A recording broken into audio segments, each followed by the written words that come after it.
Morning. So I've been thinking about the purpose of these tools. I've also been thinking about the history of Qi and Qigong. And so, first of all, I wanted to address the purpose of these tools. The podcast on a Wednesday morning or on YouTube is about self-healing. It's about learning about self-healing. And so my aim with it is to try and expose various aspects that may have some relevance to you, to try and trigger some thoughts, expose some areas which may be problematic to you. So, for instance, talked in the past about control, and we've talked in the past about fear and sadness and all these kind of emotions, which are essentially sections of Chinese medicine.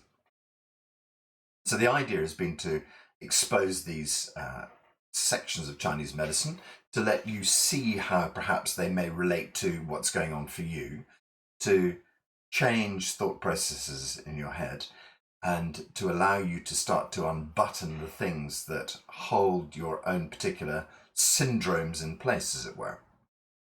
And so, as you know, I just rabbit on furiously and hope in this kind of hit and miss way that I'm going to hit something that would be of use to you. Sometimes it turns out to be of use to me, rather. And so I'm hoping it's of use to you as I work through these calls as my own personal therapy session. I'm just going to take a couple of weeks break just to look at the format of everything I do in my Qigong world. And it's something I do every year. So for the next 2 Wednesdays, we're not going to have any morning class, no morning broadcast. Coming back in 3 weeks' time, so I can even give you a date for that, which would be, the next one will be on the 23rd of September. So the various things that I've been looking at within my own Qigong practice are introducing standing Qigong into my classes, because as you know, on a Tuesday I teach Lift You Up and Port You Down, and on a Thursday I teach Body Mind, other way around, but they do switch around every half year.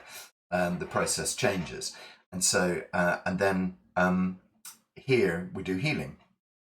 And the idea is that what I would like to do is also introduce standing Qigong, because I think that's a very powerful tool for us to use.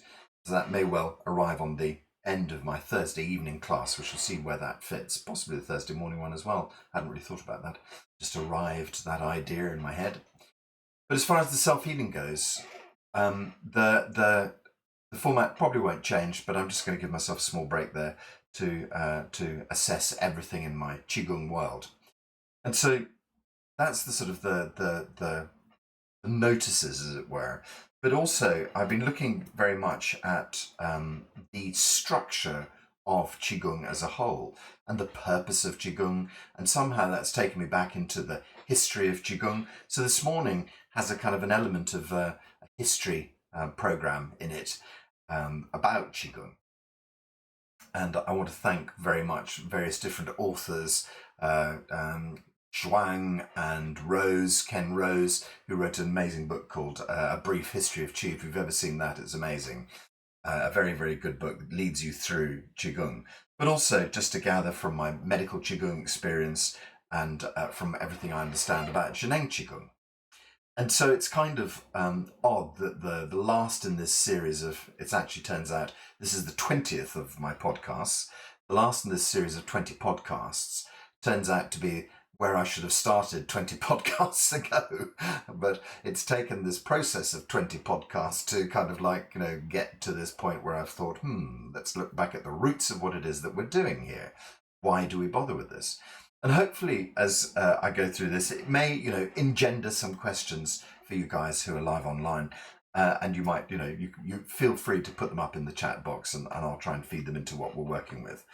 But I wanted just to go back to something that's the most simple point.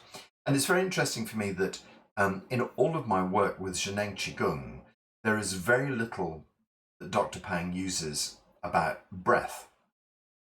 And so I've had to kind of think about that quite a bit, because I've always been a big fan of breath. Sounds like a daft thing to say. I love breathing. Well, I really do, and I'm intending to do it for a lot longer. The idea of breathing as this fundamental process in our lives, which we overlook extraordinarily easily, and bringing attention back to it is one of the sort of the key messages here. And so, whilst I hold Dr. Pang in high esteem, I also wonder to myself from time to time. I have two particular areas of where I might sort of gripe slightly about the amazing world of Zhineng Qigong. And that is one, that there is no direct sort of breath practice involved in it. And the other one is that about sort of side bends and side turns, there's not a lot of that involved in it. And so in the forms that I've seen so far, so perhaps I'm missing some huge things that are, there's corners of it that I haven't investigated in the 12, 13, 14 years that I've been playing with Zhineng Qigong. But, perhaps I've missed out on some fundamentals, who knows. But just for my own personal taste, there are sort of slight areas where I sort of look at them and think, interesting, I wonder why Dr. Pang hasn't invested more into those particular areas. And certainly would never set myself above him, but, I just like to think that there may be other aspects that could be employed just to give ourselves an extra little bit of help. So, from breath perspective, Dr. Pang really likes the idea of natural breath, of not forcing your breath in any way, and allowing the natural breath and the natural mind just to become one. Okay, so interestingly enough, that natural breath and natural mind comes from or echoes section 3 or step 3 of the path towards immortality. Okay, so we'll have a little look at that in a moment, but I'll just put a little checkbox there and say, step 3, Dr. Pang, this natural breath, this natural quietude that Dr. Pang suggests should be throughout the whole thing, is a very high level practice. And I see why he has it there. And I understand, when I look at it from a zoomed out perspective, why he places so much power on that, because it really is high level equivalent to the third stage of Taoist self-cultivation. Okay, so better just dive into Daoism and have a little look at that and Qi as a whole. Cast your mind back 5,000 years, and if you're someone who believes in reincarnation, I'm sure we're all there together as a family. But let's see, 5,000 years ago, what was happening 5,000 years ago? We start to find the Chinese culture evolving. And so 5,000 years ago, Chinese are already kind of starting to structure civilizations. We're quite a bit behind the Chinese on the sort of time curve, the Western world. 5,000 years ago, we were still kind of like, rooting around in the ground. Chinese are starting to organize at 5,000 years ago. 3,000 years ago, they're writing. They're starting to write. They're using sort of bamboo scrolls and silk and things like that. Silk scrolls, no, probably not yet, but bamboo and caves and things like that. We're getting quite sort of detailed art. We're getting quite detailed understandings of culture, society, and the essence of Qi. So 3,000 years ago, we are putting up Stonehenge in the UK, which is okay. It's not bad. We've done quite well. I'll give you 3 out of 10. If we move ourselves across to the pyramids of Giza, they're putting up the Great Pyramid 3,000 years ago, and we're going to have to give them at least 9 out of 10 for effort. I think maybe that is the 10. Chinese culture has also evolved, and we're looking at where humanity evolves.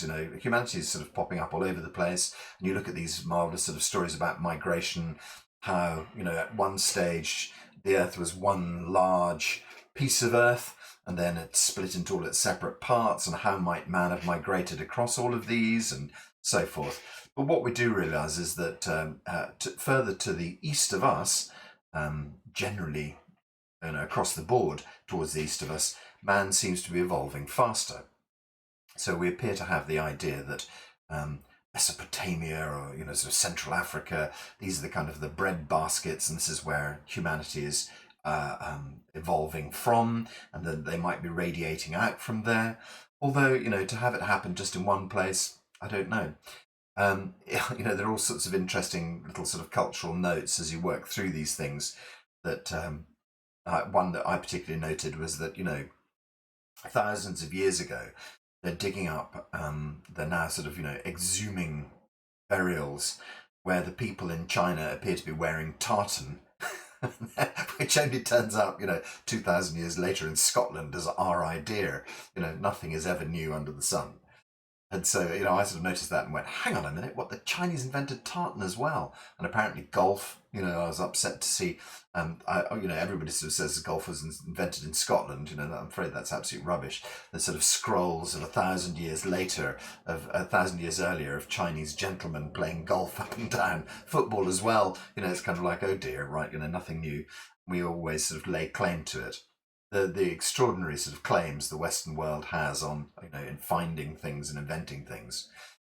Vis-a-vis a marvellous book, marvellous two books, which are called 1492 and 1453 or something like that, about Chinese treasure fleets going around the world. I think I've mentioned them before, but it's a naval captain who's written these two, a UK naval captain, who studied and written these books, and they are absolutely fantastic. And he basically details these extraordinary voyages that ships that were about the same size as Ark Royal, the aircraft carrier Ark Royal, already built in the 1400s by the Chinese, sailing all the way around the globe, circumnavigating, taking star shots, building enormous encyclopedias, and essentially bankrupting China. And then what happened next was that because they fundamentally, they sent these hundreds of enormous ships round, not just one, hundreds of these enormous aircraft carrier-sized ships round the world, collecting everything, collecting all the knowledge, meeting all the people, writing these extraordinary encyclopedias, and as I say, using up all of the wood in China, and using up also all of the pepper, which was one of the great currencies, and things like sort of tobacco and things like gold and so forth, using up all of their resources, bankrupting themselves, getting themselves into such a sort of a bad spot that one of the Chinese emperors, who then, his dad had done all this, his grandfather and his father had sent all these people around the world, that he basically said, enough, I'm shutting the doors to China, I don't want any of this nonsense anymore. And he shut China down and basically burnt all of the encyclopedias. So virtually none of this kind of information continued to exist. Now we fast forward from 3,000 years ago to 1450, 1470. But I'm just saying how advanced China was. So yes, so China had all this knowledge and all these maps of the entire world. And there is some proof, it appears, that the Chinese maps, not all of them were burnt, and that some of them found their way to the west. And this is how the great, what is the passage called up through, is it called the Northwest Passage or something like that? That's how that was found. It was how America was discovered. It was basically using Chinese maps that had been made, 150 years beforehand. Interestingly enough, around the sort of 15th, let me just try and get my dates right. Oh, I think the first thing was the 1750s, when one gentleman in the West, an English doctor, postulated the theory that we had blood pumping round in a circulatory system. Was 500 years after this information had been discovered in China and was common knowledge. So, 500-year gap there. So here we are back at, Pyramids and Stonehenge and China in this vast cultural endeavour that they were already creating. So we look at what was going on in China and how you start to think about your life. You look at the cycles and you realise that after you've lived, 10, 20, 30 years, you sort of, if you're a wise person, you notice that everything is repeating itself. It goes round in a standard set of cycles, as it were. You look at the heavens and you see things going past in a standard set of cycles. And clearly we'd obviously clocked it eventually. Stonehenge seemed to be some sort of... It was only 500 years after Stonehenge was built that the main sort of sarsens in the middle were put up. And that seems to be this astrological clock. And so, we were still, I think, 2,000 to 3,000 years behind.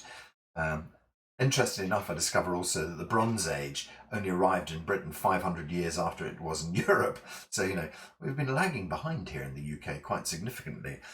Who knows? Perhaps we still are. Answers on a postcard. So, yes, we've got our Chinese culture building successfully. The people observing the stars, observing the cycle of the world around them, but also observing the cycle of life themselves, for themselves, observing the fact that we have this constant flow of breath coming in and breath going out. And it's not hard to start equating that circular motion of breath with the circular motion of the seasons, with the circular obviously of life and death, seasonal variations, wider to the stars and the heavens and so forth. And so the idea of as above, so below, and the idea that if one is able to perhaps slow one's breath down a bit, perhaps you can elongate the whole story. Perhaps you can breathe a bit slower and live a bit longer. So I think this is kind of where we get the observation that, people who are living in a hyperactive way perhaps don't have such long, healthy lives as people who take it in a more calm and measured pace. And we seem to have a lot of regard for people who pace themselves carefully, and who are considerate and thoughtful and move through life in a considered, slow, careful way, as opposed to bull in the china shop who blunders through life and revs their way through life. And so at some stage, we're starting to cultivate the idea that perhaps breathing practices are useful, perhaps if you slow your breath down. And so in the microcosm of this macrocosm, we see that just take a deep breath is the advice. If you're feeling stressed, just take a couple of deep breaths and calm yourself down, you say to people in a very unhelpful way. But we understand that by taking some deep breaths, we can bring ourselves back into balance. So it's a fundamental of life that we've kind of grown up with, that we understand on a deep level, which we tend not to observe very well. So breath and its central part in our lives, and perhaps slowing our breath down, controlling our breath in some way, may be a good idea to help extend our lives. So at some stage, when our neocortexes have evolved a bit further, we're starting to think to ourselves, well, why do I have to die? I'm enjoying this. This is great fun. How come, my 3-year-old child dies, my 50-year-old granny at that stage, I'm sure, people are not living this long. Why are they dying? Why do they have to? And of course, there's plenty of culture involved in sort of death and celebration of it and monuments, and we're starting to, build graves to people and things like that. Clearly, there are people who are much more revered in our society, and so we're putting up steels, big stones to people, to certain people, and we're wondering about the value of their life and why it is that these people who were our great leaders had to die. And so at some stage, the great leaders are obviously thinking to themselves, hang on a minute, why do I have to die? And so they're then saying to the people, to the shaman, as it were. So way back in Chinese cultural history, we have this group of people who are generally referred to as the Wu. And there's a lovely book which is called The Dance of the Wu. I can't remember the full title of it, but it's a sort of an early exploration into quantum physics, set in the sort of terms of Chinese medicine, quantum physics, written in, I think, about the 1960s in America, drawing the parallels between sort of East and West. And it's a seminal work in sort of Western understanding of Chinese culture. And so we have our Wu, and the Wu are the sort of medicine men in the tribes, And eventually the Wu are the people who are sort of studying the whole sort of stories about life and death, and the people who are thinking about longevity. Let's just skip a little bit and think about deep thought. Think about quiet, taking time to sort of listen, to be in contact with yourself, and thus in contact with nature. So we understand that quantum physics says that we are all one, spiritual paths say we're all one, that Qigong says we're completely connected in the Qi field. This oneness has been an aspect of our lives that we've, again, constantly forgotten to breathe properly. We've constantly forgotten throughout our stories that we're all connected as one. However, you spend enough time in solitude, connected to nature, you experience your oneness. We've all had those beautiful moments of total oneness where you just feel joy, happiness, bliss, and connectivity. And so, if you observe that and think, wow, that's a lovely place to be, I'd like to be there more often. What's helped me to calm down? Breathing, that seems to do it. So breathing practices evolve and people start to experience their unity consciousness. When you experience your unity consciousness, the next thing is being in harmony with nature around you. When I first started learning to channel, learning to try and connect myself to the yi, to the consciousness of the universe, I happened to be on holiday in Mount Shasta, which is old spiritual people say it's a chakra of the world. It's one of the world's chakras. It's I forget what they say, perhaps the world's heart chakra or something like that. What it is a volcano. It's an extraordinarily beautiful spot. It's bizarre. I think East Grinstead in the UK is a bit like this. And to be fair, I don't think I've ever been there, but people tell me it's a kind of spiritual gathering spot where there seem to be a lot of churches. Well, I tell you, if you go to Mount Shasta, you can't walk up down the high street without bumping into 300 gurus, yogis, crystal shops, churches of every variety. They all seem to have gathered at Mount Shasta. It's a fascinating place. And in the same way as, all of these places, I was about to say Glastonbury, but I don't want to diss Glastonbury too much. But in the same way of all these spiritual gathering places, there's always a balance. Everything finds a balance. And so there's as many shaman, no, that's not the right use of the word.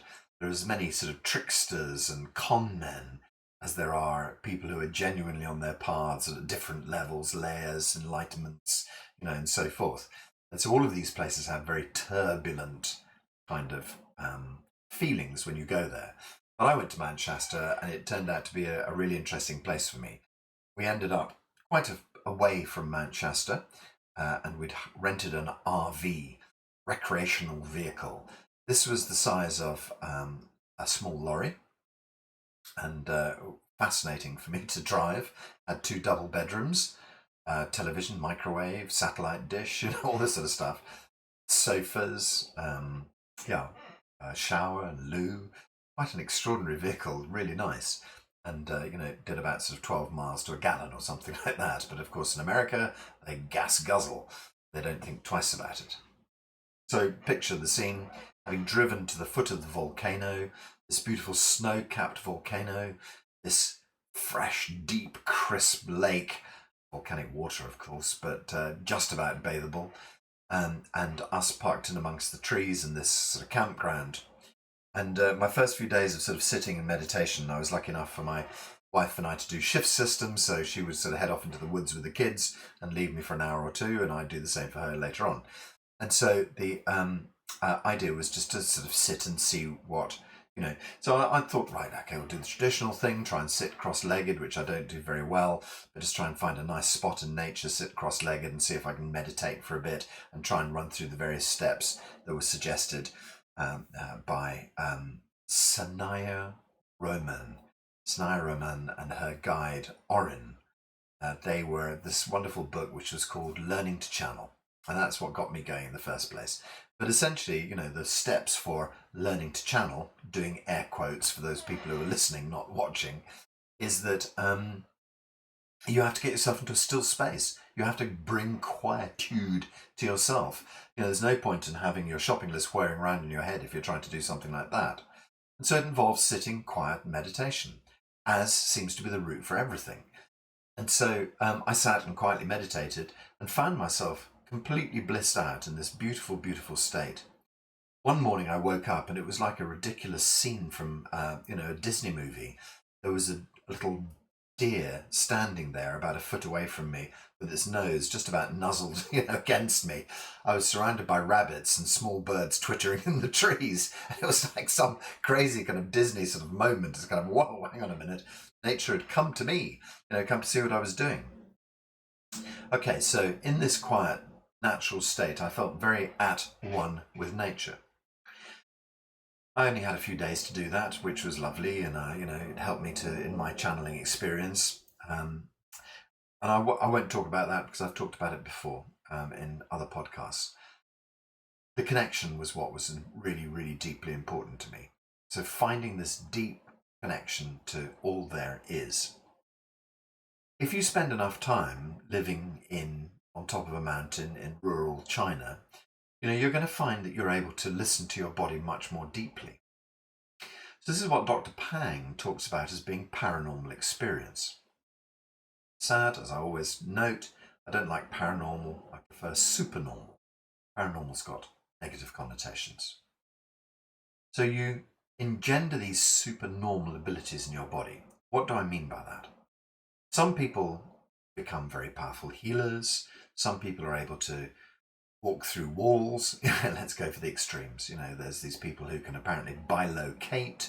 There's all sorts of things that we have in our kind of like Superman comics that apparently come from genuine kind of Chinese medicine, as it were, Chinese culture. People who are able to do superhuman feats.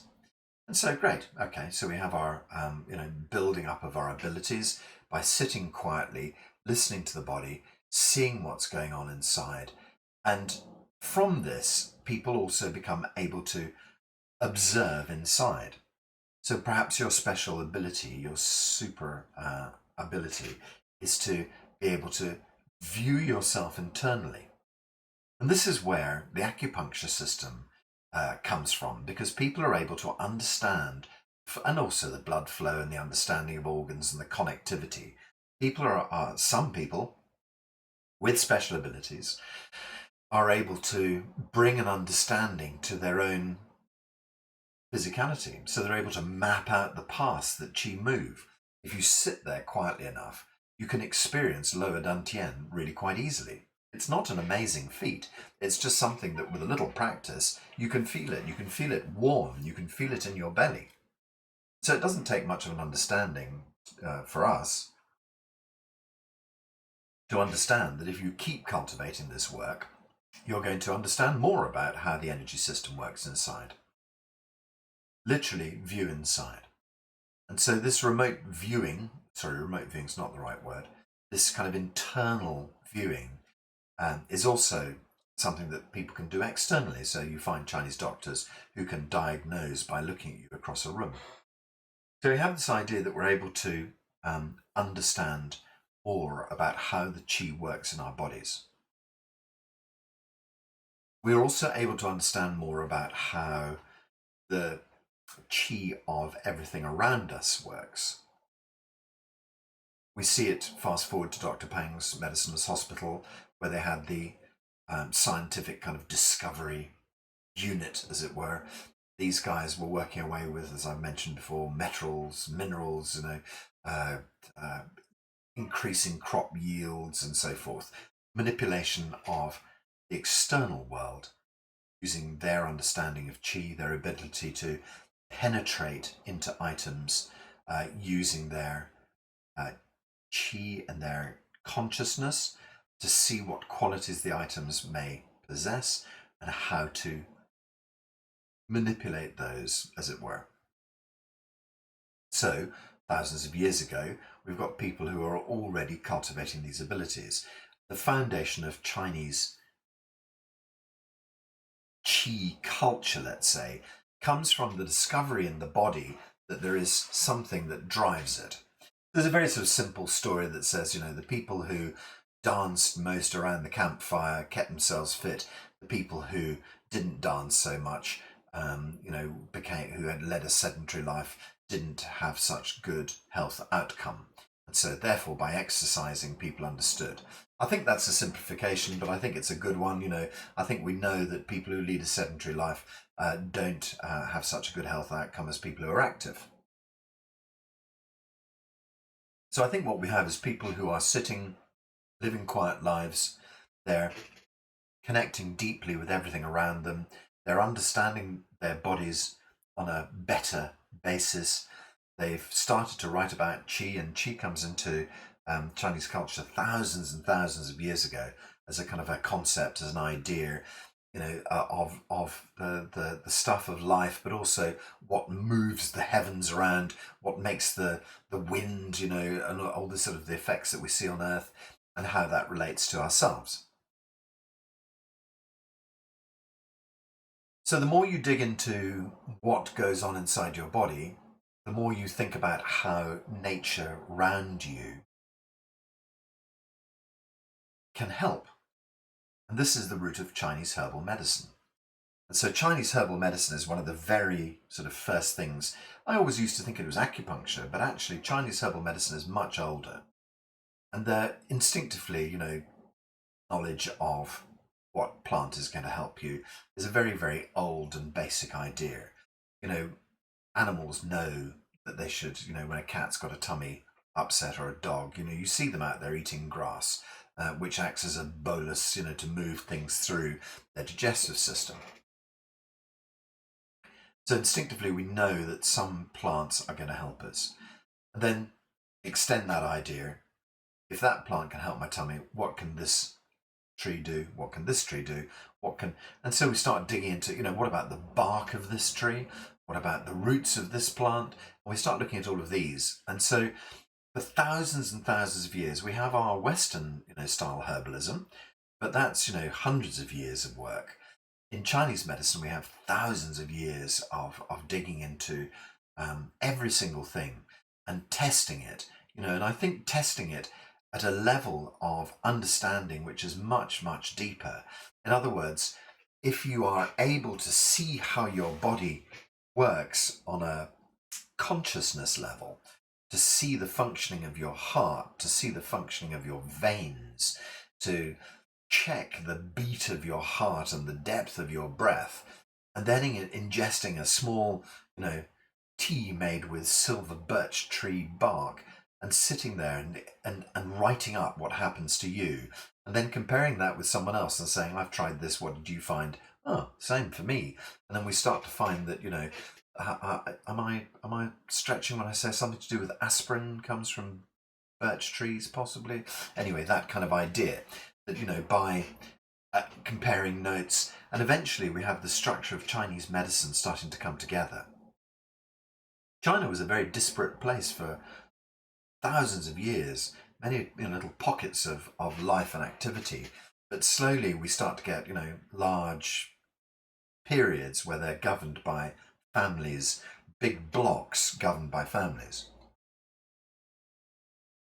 And when you have one powerful person at the top of a tree, they're going to basically say, I want to know what all the medicine people know that are in my state. And so, we start to have gatherings of people with this knowledge, comparing their notes and starting to commit this to paper.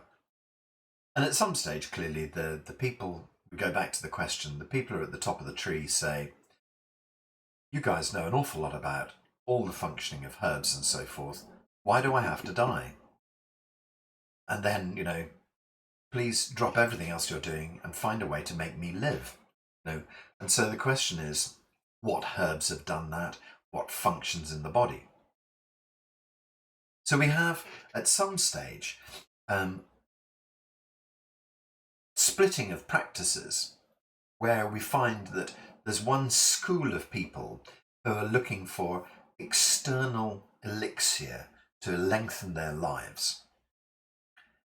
There's another school of people, and let's say, state quite clearly, this external elixir, what they refer to as, well, in fact, both internal and external elixir gets referred to as the ultimate aim being the golden pill.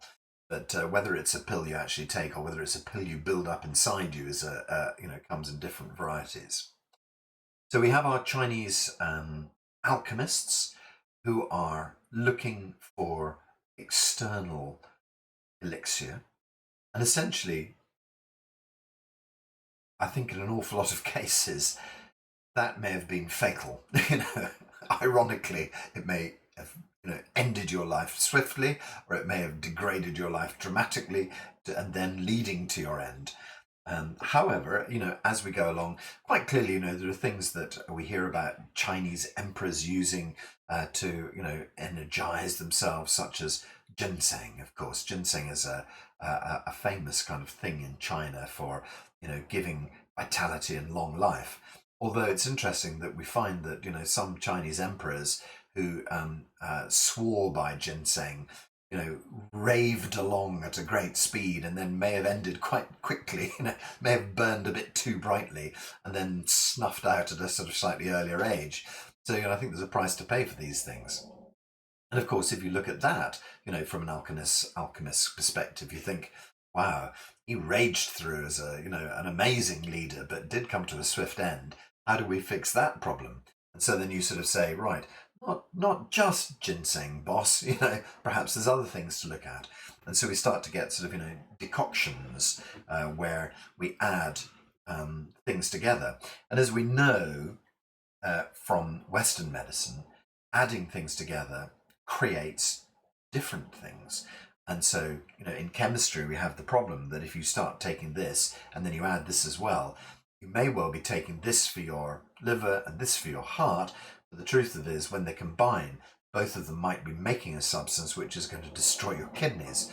And so, that's why whenever you have a packet of pills, you get a small cardboard box with a sort of, happy picture on the front, and inside a foil tray with 12 pills that comes along with something which is about the same as, you've ever seen those little Bibles that people have, which are about sort of 6 inches square, and they were put into their pockets, and they were so minute, the entire New Testament printed into this tiny little book that you could carry around with you.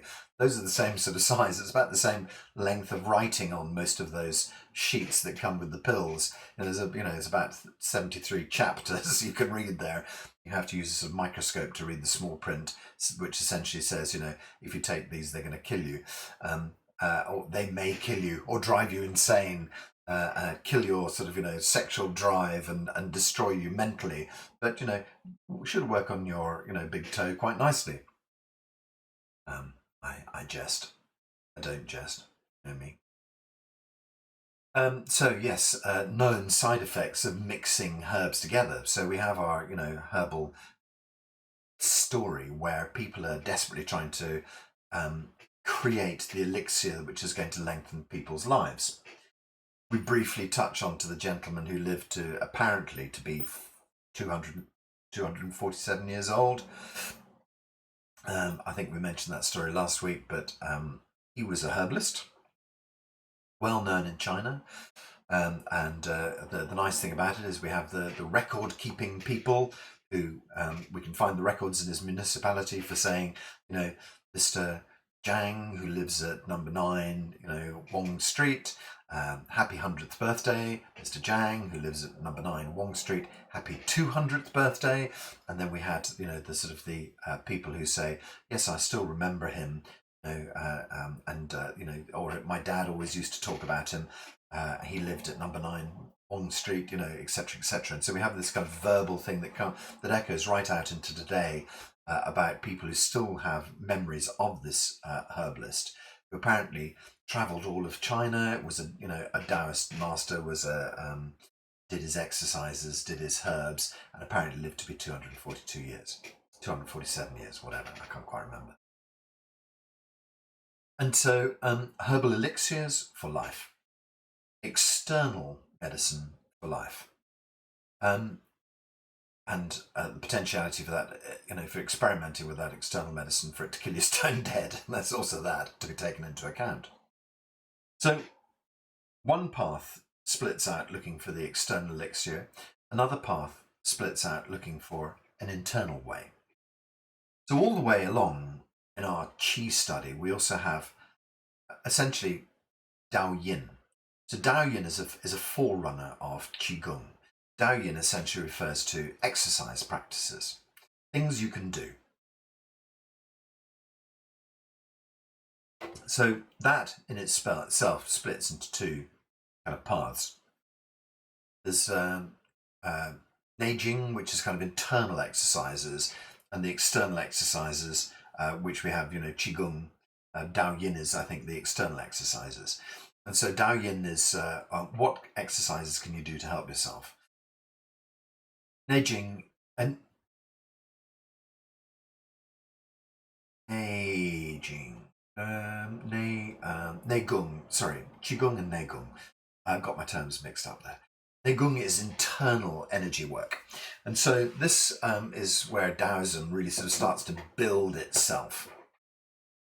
We have the Taoists who are off looking for the external elixir. We have the Taoists who are off looking for what they call the internal elixir. Both of them are looking for the same thing, which is immortality. And essentially what happens is because of their common goal, the paths just mix and mingle. People end up in this kind of mishmash of taking herbs and doing breathing exercises and doing physical exercises. But they have kind of essential separate ideas, but they just merge into one thing, which is essentially called Daoism. And then Daoism, people become revered for being amazing Taoists, and that, religion forms around them. And so we have these sort of, Taoist kind of cults where we have the sort of the southern Taoist schools and the northern Taoist schools and all these things. And some people are chemical experts, and some people are breathing experts, and some people are exercise experts. And every Chinese emperor along the way is trying to find the guy who has the information. And of course, the problem with the information is that schools kind of fight against each other. People die before they pass the information along. People see it as being the most important secret in the entire world. So they don't write it down. They write it in these kind of terms where you'll never really understand exactly what it is. They point to it, but they never kind of like tell you the actual truth.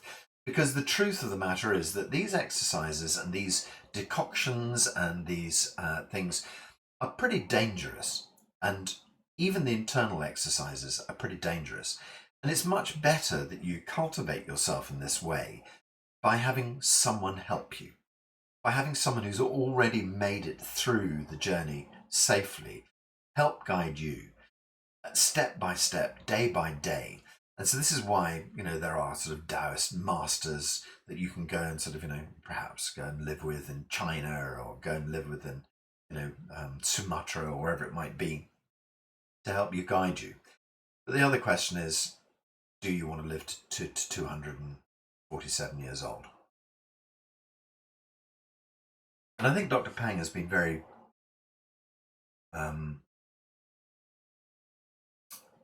what would the word be? I think Dr. Pang has been very sort of sensible about these things. I think what we all want is a long, healthy, happy life. I don't think we necessarily want to live to, an extraordinary old age. I think what we want is a life that makes us happy, that sees us fit into our old age, sees us, disappear quietly one day, happily. So it's about quality of life and about, community understanding, connection, all of those kind of things. And I think that Dr. Pang has basically looked at these extreme Taoist systems and said, do we need that? Do you want it?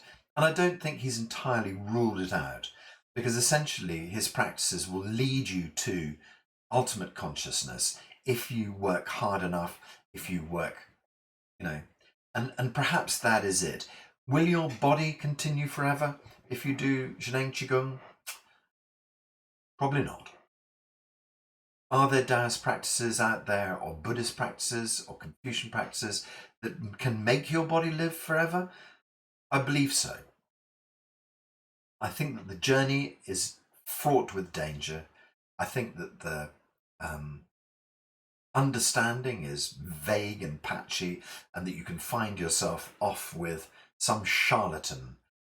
That was the word I was looking for, not shaman, charlatan, some charlatan who can lead you wildly astray.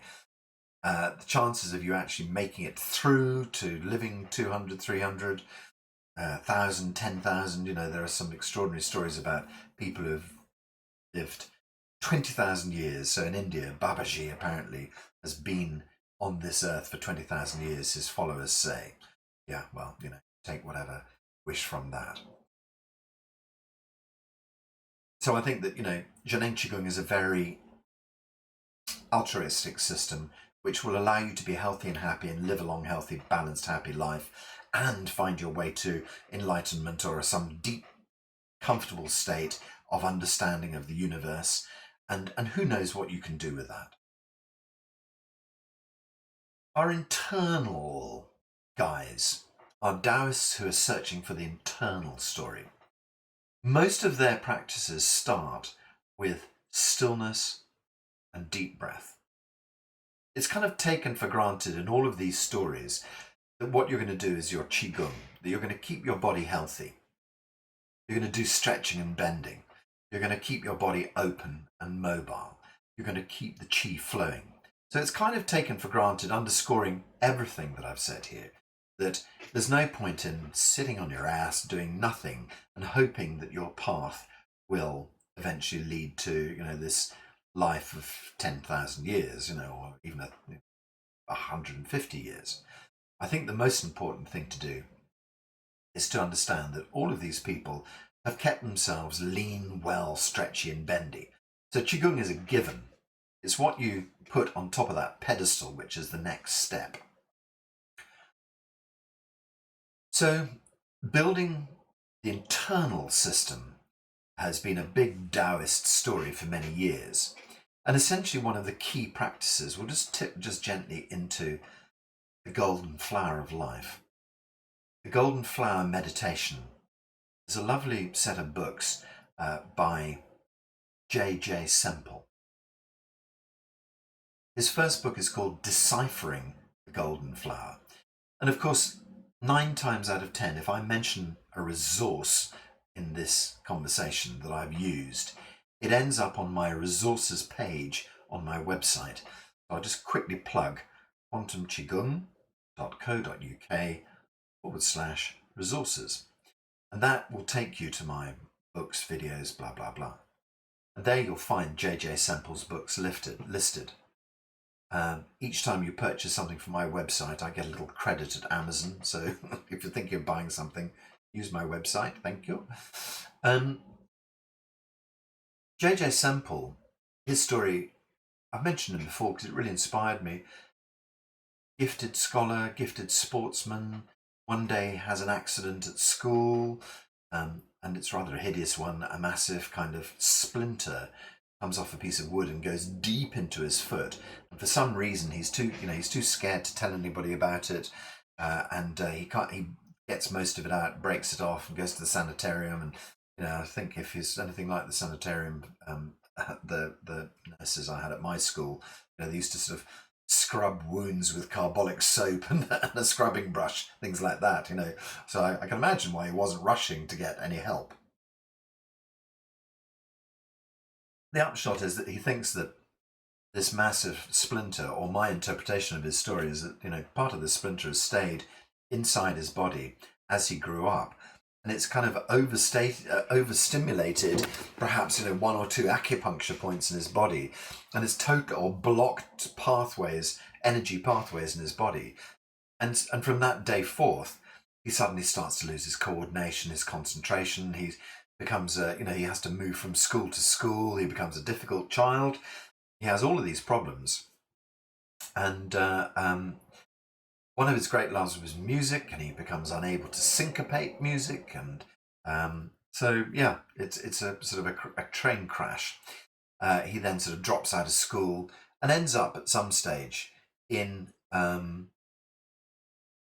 Paris, and a chance meeting in a bookshop of a beautiful American girl, and he sort of tries to pick her up effectively. And she looks at him and sort of goes, oh, dear God, really, men, that way that women do. And she says, look, no, but take this book. She gives him a book. It's called The Golden Flower Meditation. It's the translation by Carl Jung of, I think, of Wilhelm's work, possibly. I can't remember. A German, possibly. Forgotten. I was going to say sort of a German Dominican monk who lived in China, something along those lines, And a friend of Carl Jung had passed the information to him. Carl Jung looked at it, and unfortunately, when Carl Jung did the translation of it, he stuck 1,000 bits of Carl Jung into this Chinese practice. Somewhere I've got a copy of the original translation, which is just 12 pages of translation, which has no Carl Jung in it at all. And it's on a PDF, I can dig it out if you're interested, but it's a very cryptic piece of work. So J.J. Semple gets given this book in Paris, starts to read it, and thinks, wow, this is the thing I need to do.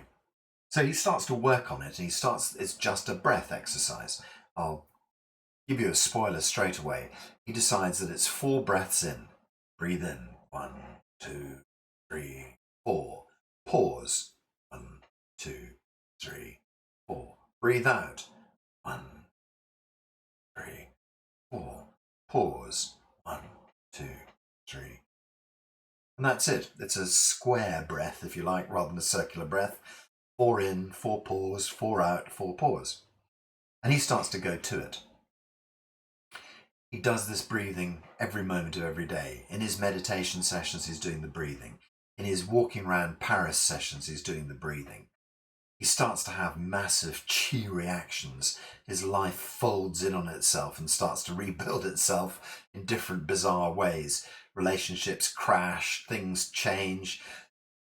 He ends up having sort of, what appears to be total breakdown, a total rebuild. And there's interesting things, he sort of seems to spend 3 months in one of his friend's back rooms, kind of like, sweating his way through the process, and comes out of it a different man.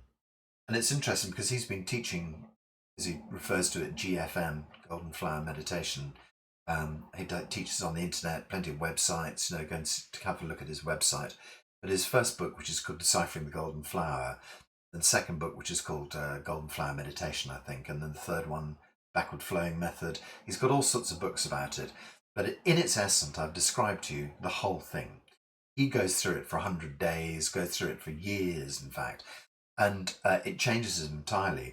And he works with lots of other people and teaches them how to do it.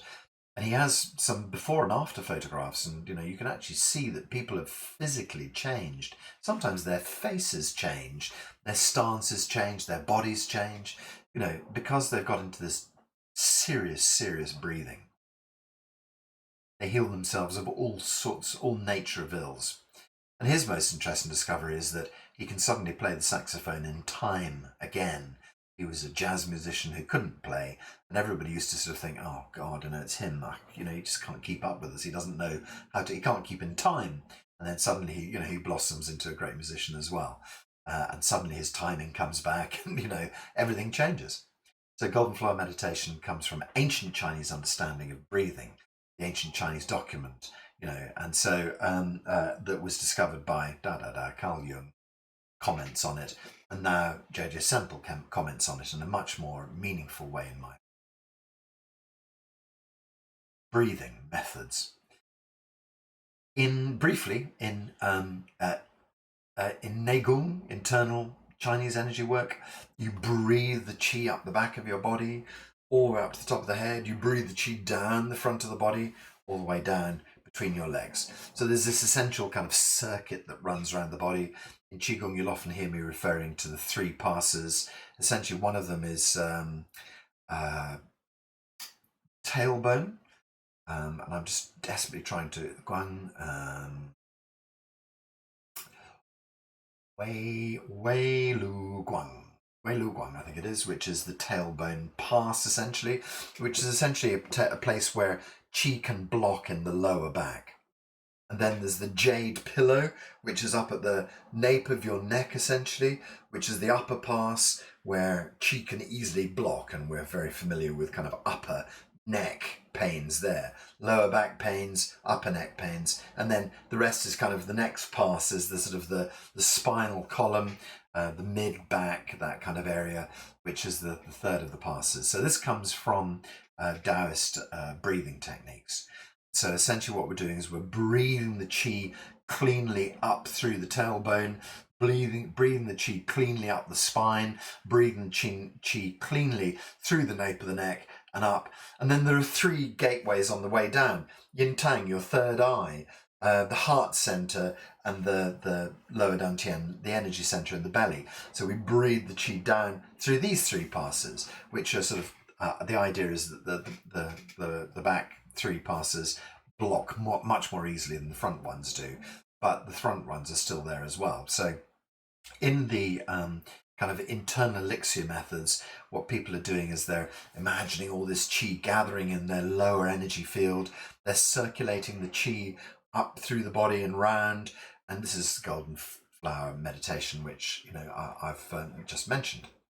So we have these breath work to move the qi around, and from the ancient understanding, you have 3 major kind of sections of energy in your body: Jing, Qi, and Shen, known as the 3 treasures. And essentially, they'd identified these 3 kind of, I think probably it's better to identify them these days as 3 different types of qi in your body, 3 different types of energy in your body. The base one, which we always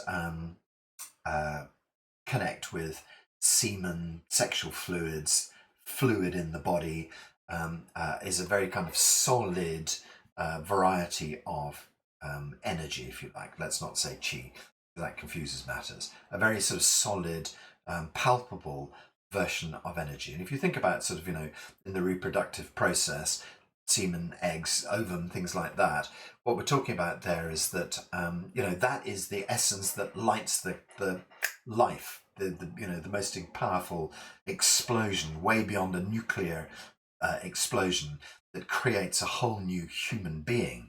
I mean, it is a fundamental force, and that is the kind of the essence which is apparently given to you by your parents. And so this is why, in Chinese medicine, parents are supposed to be prime condition when they create a baby, not drunk in a bar late at night, high on something. They're supposed to be in sort of peak fitness, and that's why we get so much variation in our children, in our lives, is because our parents. One of the reasons our parents can be in very different states before we're actually born.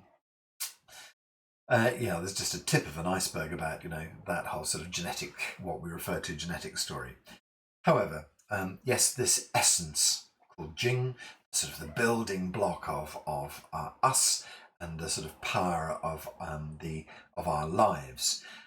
And then the idea with our breathing practices in internal elixir is to start to refine the Jing to our qi. And the qi we know about is the stuff that runs around our bodies and kind of makes us work well. So we have this kind of first substance Jing, which we can in our daily life, it turns into qi anyway, but we can get our hands onto that process and we can make it much more effective by doing our qigong and by doing our internal breathing exercises. And then ultimately there's this idea that the qigong, the qi, can connect very, very deeply to the shen. So shen is basically translated as spirit. So we get this idea that the more we work with our qigong, the more we're able to kind of connect with our spirit, and the more we're able to experience the universe. Okay, so those old Taoist practices are included in Zhineng Qigong. They're not overtly stated, and it's interesting for me because I see that that some of the older structures, Dr. Pang often talks about Hunyuan Palace deep inside, about Shenji Palace in the head, and about Mingmen Palace down by the kidneys. And these are structures that sit in the body that are more, that echo back to the ideas of three treasures and internal elixir work. Sometimes he talks about dantians, and they seem to be more in the modern understanding, the more modern part of qi. And so we tend to sort of ask the question, why is he talking about palaces, and why is he talking? And it's just cultural. It's just where it comes from in the evolution of our qi practice. And it's not something to really disturb yourself about. If you decide to set sail for Taoist internal alchemy practice, that you decide that that is what you want to do, then you'll find, probably depending on which school you go to, that some feature much more in dantians, some work much more in palaces. It's all, about, and as an illustration of this, when I first came to Qigong, I understood that lower dantian was at the front, 3 fingers just below the tummy button, and 1 finger and 1 xun, which is this measurement on your middle finger. It's the sort of between the 2 knuckles of the middle finger is a xun, or is it, sorry, ring finger maybe, index finger.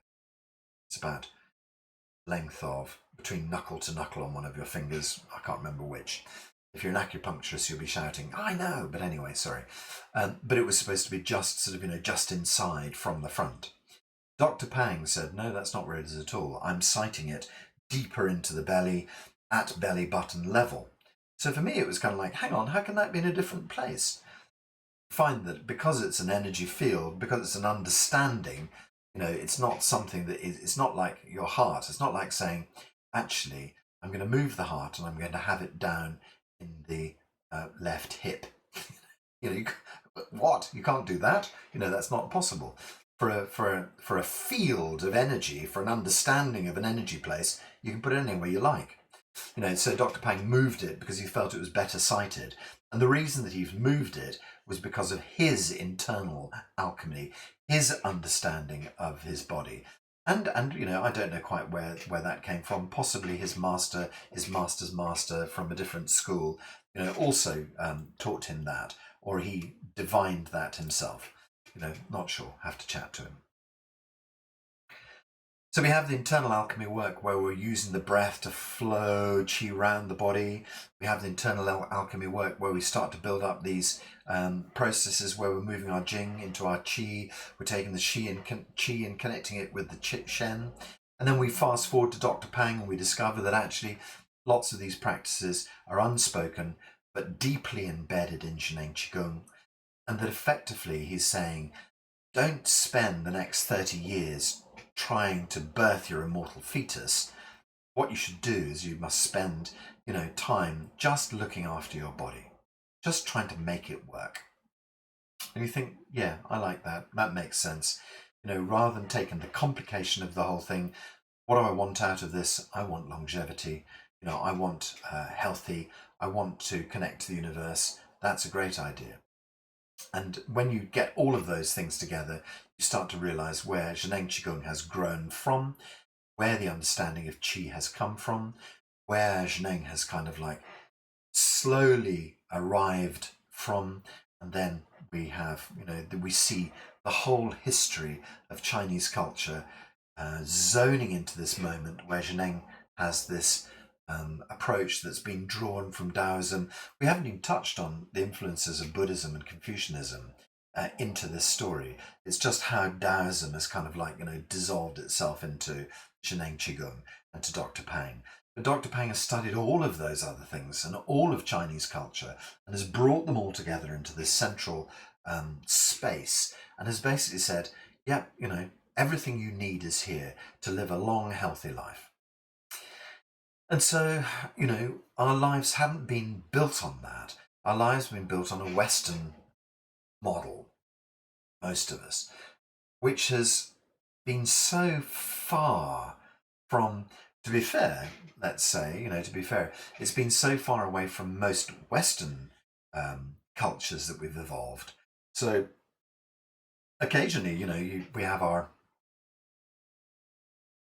what do we call it? Housewives remedies or something like that. This kind of idea of things we know that work for us. But essentially, we've handed our power over in the West to our doctors. So having sort of this distillation of all of these Chinese cultures into Zhineng Qigong. People have lived their entire lives at this stage. So Dr. Pang built his systems through the sort of 1970s and 80s. So probably by the 80s, it's probably just about fully formed. But people have been studying with him, 70s, 80s, 90s, 10s and 20s. So people have had opportunities to live half their lives kind of understanding Dr. Pang's work and have really benefited from that. We haven't had half of that chance. I've only been in Zhineng Qigong for 12 years. And so, or 13 or 14 years, whatever it is, I'm not quite sure. But what we have had is all of our lives predicated on Western understanding. And Western understanding, we pick so little out of the kind of herbalism of Western understanding. And unfortunately, it's kind of knocked out by our, pharmaceutical companies and doctors and things like that. The one reason for knocking out herbal medicine is that it's not always repeatable. And so to make it safe and repeatable, which is something we always want to do, we obviate, the sort of because that plant can have a good year. I mean, I've had it in my tea this morning.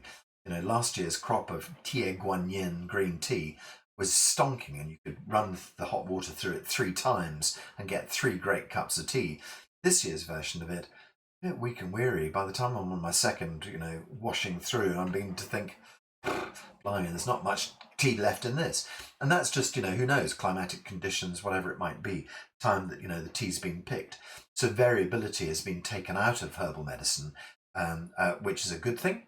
So people are no longer taking something and finding no effect, or taking the same thing the next time and finding an uber effect that makes them, unstable. So you see where Western medicine has tried to protect you, but also when it comes to profit, Western medicine has also, unfortunately got lost along a lot of those paths. How do, if I pick this off a bush and I put it in a bag, it's going to make 1 penny for me.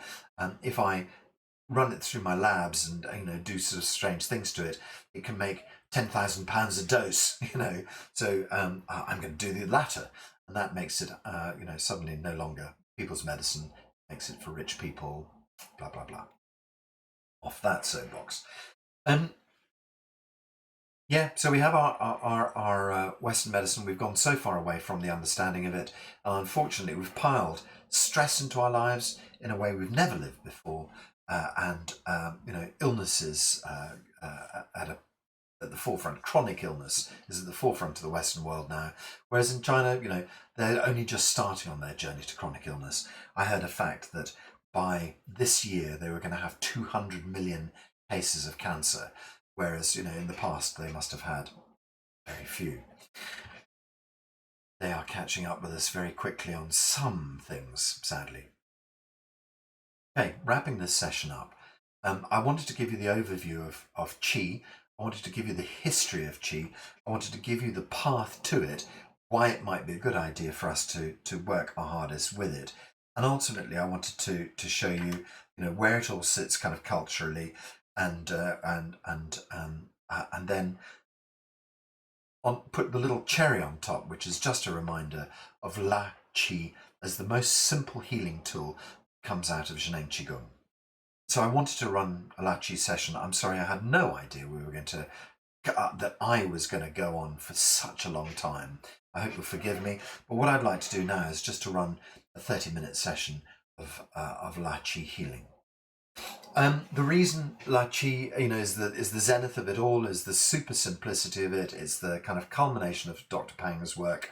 It's this simple idea that if we sit quietly and we think inside about where our problems arise from, that if we go to the very root of that place and dissolve into the depths of the root of that problem, be it physically, be it more likely these days emotionally, we can uproot the problem. We can get the problem to start to lose its power, to lose its hold on us. And as we unroot that hold that the emotion has on us, that the memory has on us, perhaps the actual physical problem as well, you note I put less of an import on the physical side of things. My feeling is that if we can get to the emotional side of things and dissolve the emotional problems, that the physical stuff is easy to solve. As we dissolve our emotional blockages, our baggage, as we let go of the parent that was a problem, the partner, death, the financial problems, the stress, the strain, the images of ourselves, if we let go of all those things and let them dissolve, we bring back perfect healing for ourselves. It is the simplest of tools. It's about getting out of the way and letting the body do what it does best. And so we're just going to do simple La Chi today, allowing all of the problems to dissolve by opening our hands. It doesn't have to be very far. It can be just a little ball of Chi in front of you. Open it 6 to 10 centimeters. And when you bring it back, it's the absolute deep, deep, deep penetration Chi into the body to create total healing. If you don't want to move the hands, you just imagine yourself dissolving out into the Chi field and bringing back total, utter healing. And so we work with this simple exercise with Dr. Pang. We say Kai to open, He to close. Chinese words for open and close, so much more to them, much more depth to them. And we'll just work our way through that. We'll just allow ourselves to dissolve and reform. We'll allow ourselves to come back to a perfect healed place. So sit gently, just relax yourself. Take it nice and easy. There's Dr. Pang. I'm going to turn the volume up on this, and I'm just going to chant along with him. If you want to make the noise, you can. If you want to sit in total silence, you can. If you want to move your hands, you can. If you don't want to move your hands, don't worry. Whatever it is, whatever suits you, just feel this ability to let go of the current state, to bring back a perfect healed version of yourself. Okay. Comfortable sitting posture. Mine. Deep inside. Connect through these dantians, through these energy fields. Pineal gland is the kind of physical center of upper dantian. Middle dantian, sort of deep behind the breastbone. Deep in the center of your body. Lower dantian, behind the belly button, deep in the center of your tummy. We have these ideas of these three energy fields inside our body, connected, chi flowing well through them.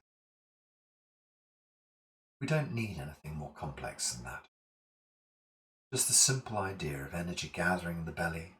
It's able to move up into the middle dantian, move up into the upper dantian, but also the upper dantian down all the way to the belly. The idea that we're able to open ourselves up and connect into the nature chi around us. The idea that earth chi supports us from below, that heaven chi supports us from above, that we're just part of this amazing energy field. Relax your body, relax your head and neck, relax your shoulders. Relax your chest and spine, your waist and tailbone. Relax your thighs and knees, calves and feet. Find yourself in a relaxed sitting posture. Nothing was ever gained through tension. Just let go of your problems for a few minutes. Sunny side of the street. Whole body. Just allow this idea of sunshine to pour through you. Pour sunshine into your head, into your neck. Pour sunshine into your arms and your chest. Pour sunshine into your belly, whole spine, hips, legs, knees, calves, feet, whole body, bathed in the warmth of the sun. softened and relaxed, open and receptive, ready to start our exercises. So Kai is open, is draw good chi back inside.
Kai, we let go.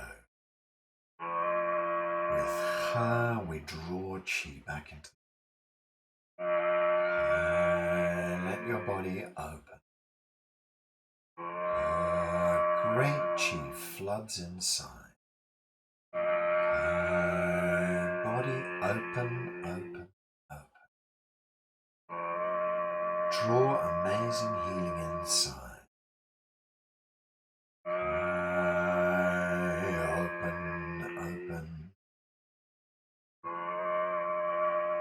Feel the good chi penetrate inside.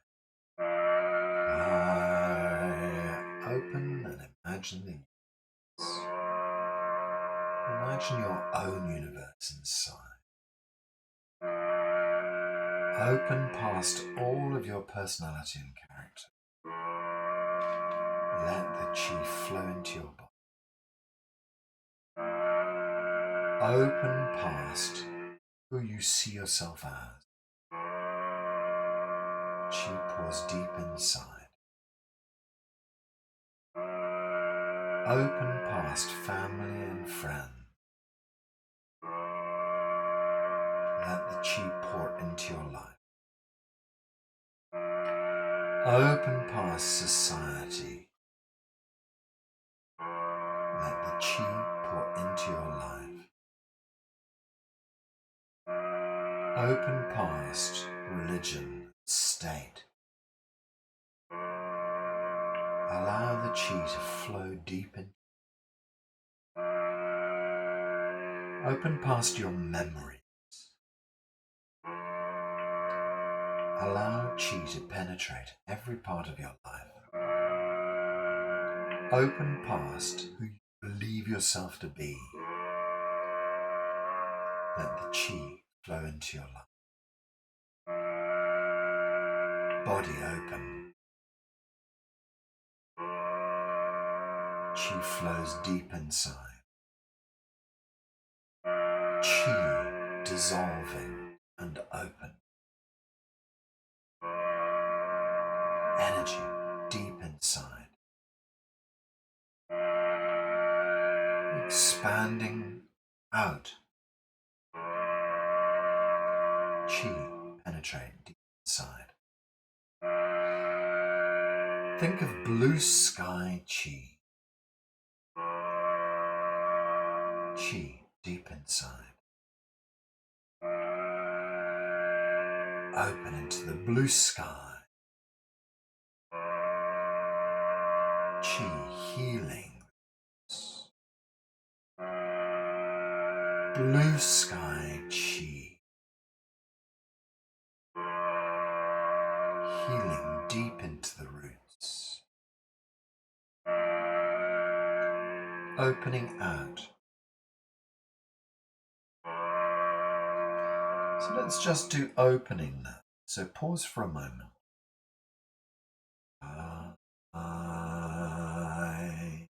Blue sky. Open and let yourself feel and stay open. Open out.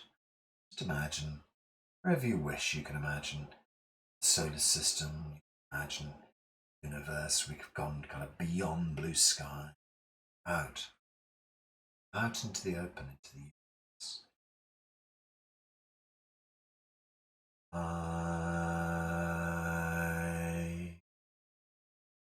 Really wide open. Let's think about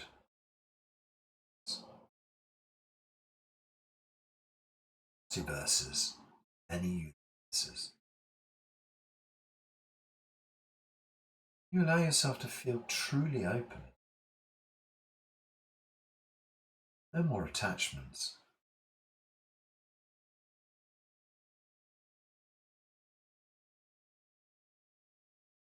It's a bit daft when we think about the etiology of problems. This tiny little emotional root, rooted into a bad time or a bad relationship or a bad person.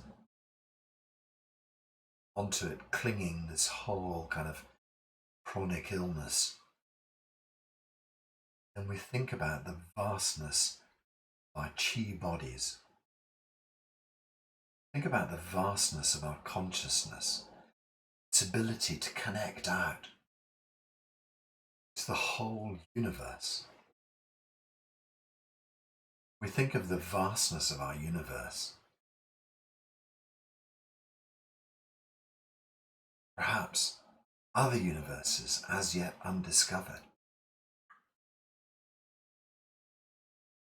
We think about this tiny little tether that's holding this minuscule little problem in place.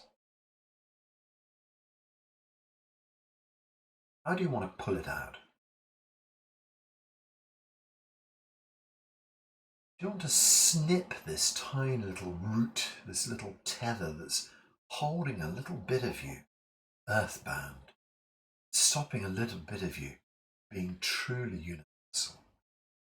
Perhaps you want to put on your gardening gloves and just gently pull the root out. If you're a gardener, you know how satisfying it is when the whole root comes out. Just shake the dry earth.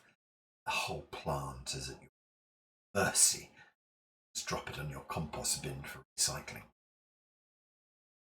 Perhaps you need some other image. Perhaps you need some secateurs to cut through, snip, cut it out. Perhaps you need something deeper to dig. A spade to dig into the earth. Bring out that tree root. Who knows, maybe you need dynamite to blow it out. Something more angelic. How about a large sword to slice through? Medical Qigong. Use the idea.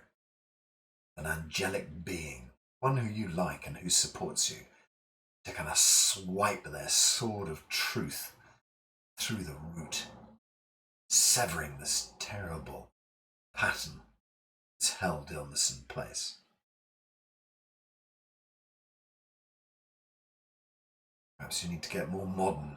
A laser beam, like a James Bond movie, slicing through, burning through this bad thing with a laser beam.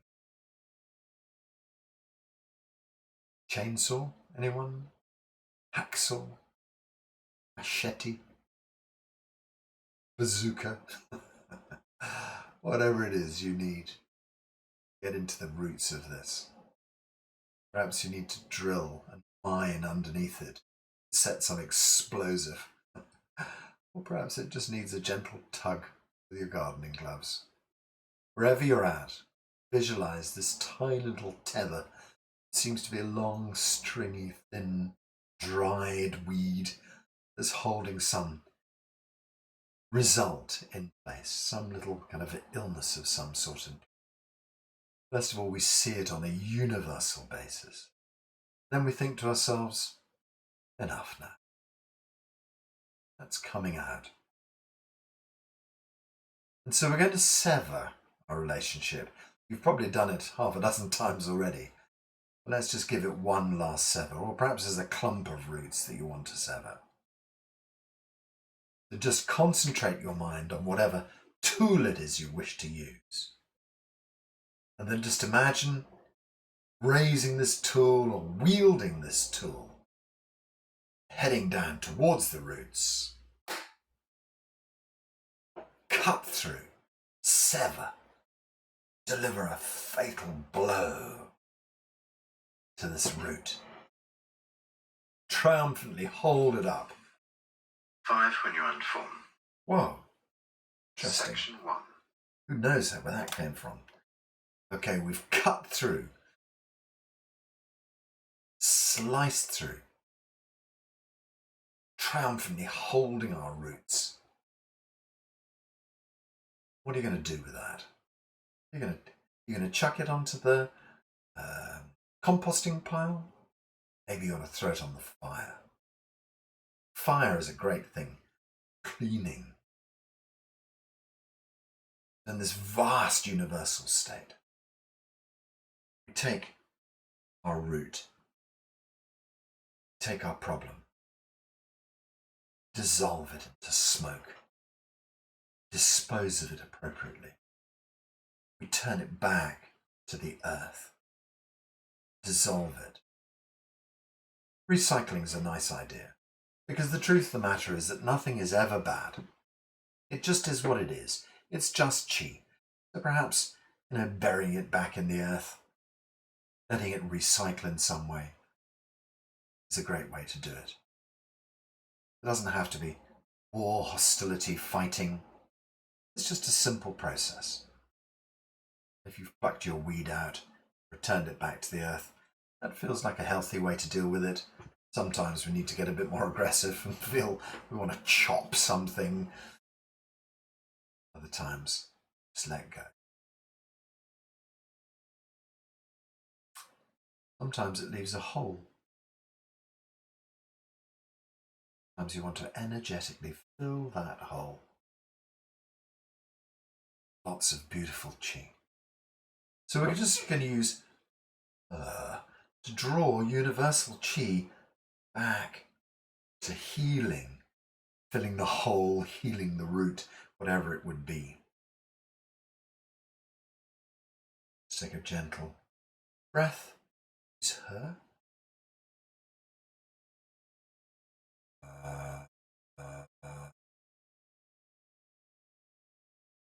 Universal energy, deep inside, start patching and healing. Breathe in.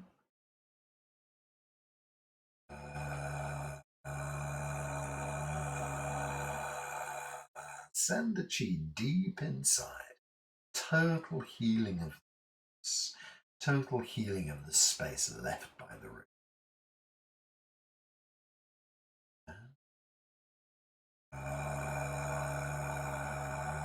Drawing from the universe deep back to your body. Let's start to move ourselves from a truly vast universal being, moving ourselves back towards our bodies.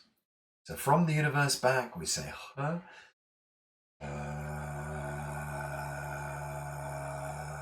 drawing the chi deep inside, creating a whole new healing. And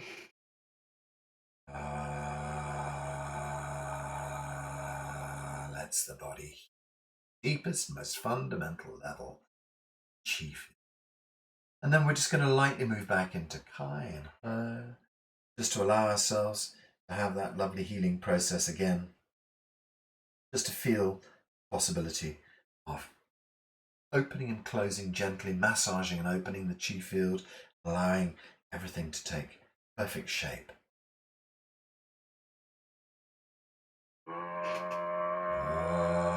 Draws chi in.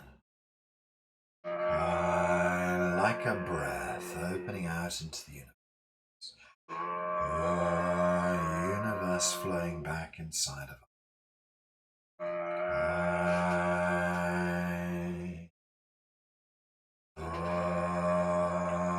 From the extremes back to balance.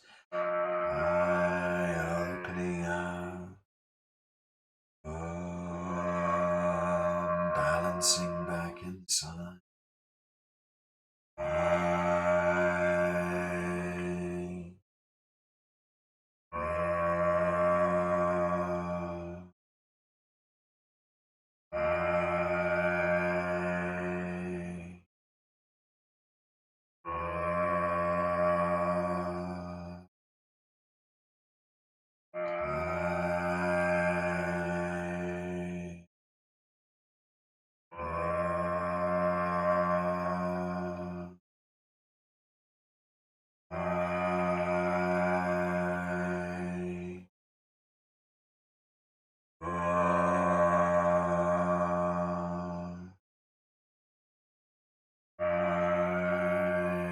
Feeling the power and bounty of the universe.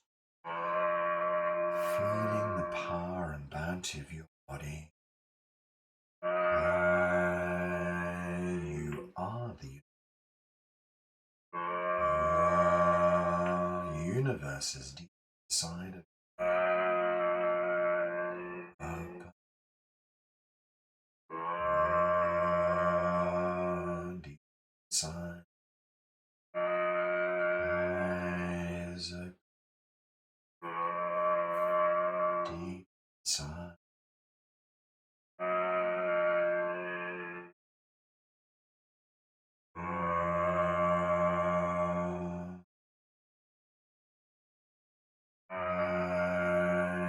Feel.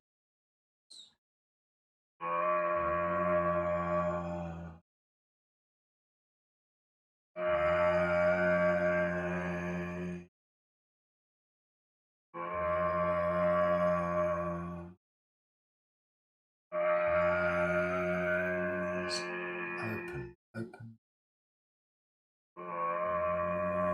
deep inside.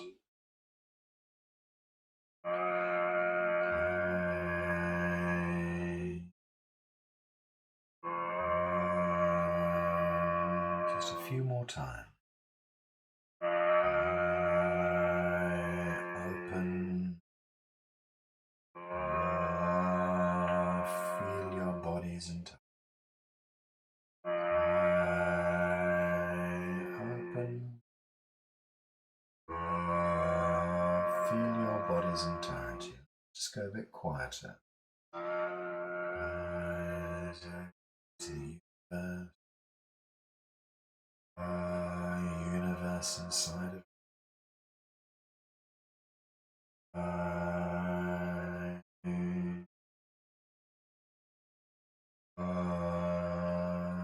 let's do the next two in silence.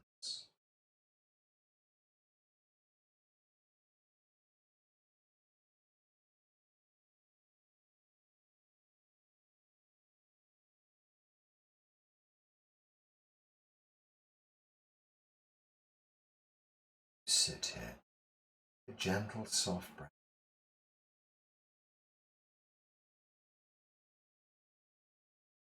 Soft breath out.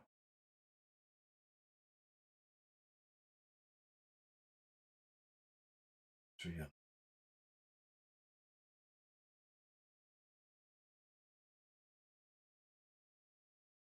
out.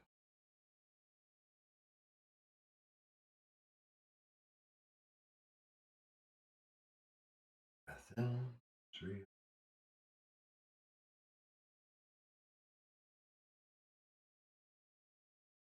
out.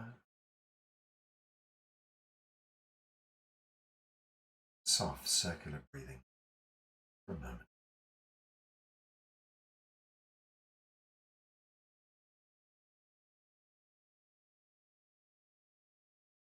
Imagine the chi circulating your zone. Breath draws chi up your spine.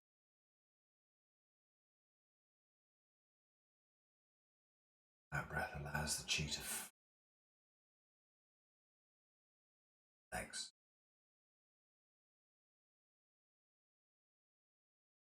spine, to the body, spine,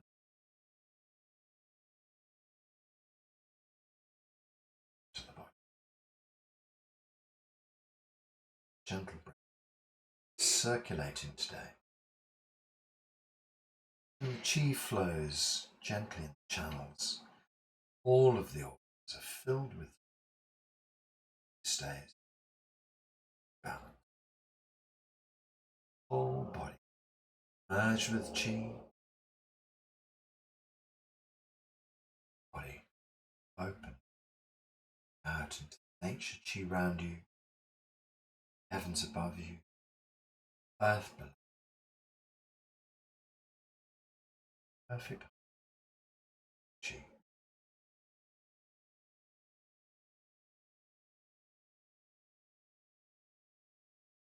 Body knows how to heal itself.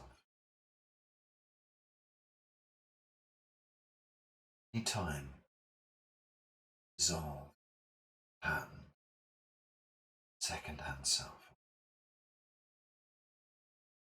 Anytime that gets moved out of the way, body goes to healing. In a moment, anything can. In a moment, anything can be. Heal your body now. Allow the healing to take place at the deepest root level.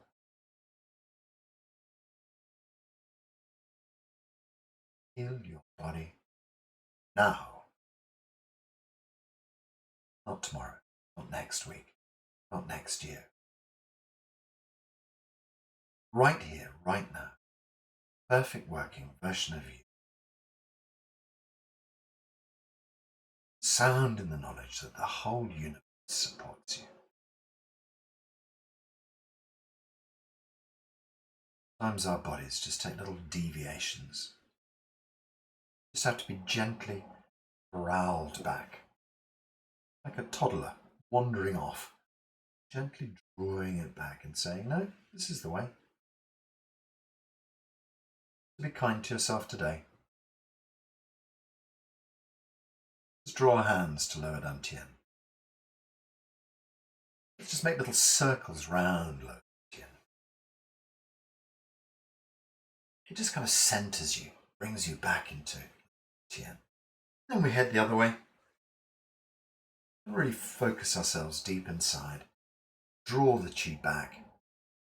And then just feel your body's energy field. We've been very open, so now we just feel into our Wei Qi Le.